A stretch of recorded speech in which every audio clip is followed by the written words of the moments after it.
Alors, il y a un pays qui a au moins 2 semaines d'avance sur nous et qui, évidemment, est un bon exemple pour voir ce qui pourrait nous arriver, c'est la Grande-Bretagne.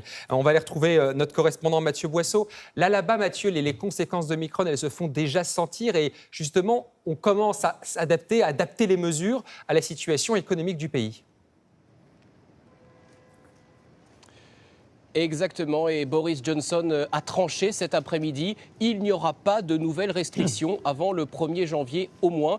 Le pays, l'Angleterre, reste donc pour l'instant avec des mesures assez légères, à savoir le port du masque obligatoire en intérieur dans les commerces, le télétravail et le pass sanitaire pour les grands événements et les boîtes de nuit. Au-delà de l'économie qu'il fallait préserver, Boris Johnson a aussi été rassuré par de nouvelles données scientifiques qui lui ont été fournies ce matin.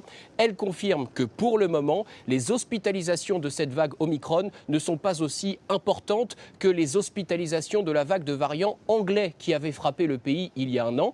Il y a pour l'instant 8500 patients Covid dans les hôpitaux anglais contre 34 300 en janvier dernier. Et c'est cette différence qui rassure, avec prudence évidemment, les autorités anglaises. Je précise néanmoins que l'Angleterre est un cas isolé au Royaume-Uni, car les autres nations constitutives ont-elles décidé de nouvelles restrictions, avec par exemple la fermeture des boîtes de nuit en Écosse ou la règle de 6 personnes maximum en intérieur, notamment dans les restaurants, pour le Pays de Galles et l'Irlande du Nord.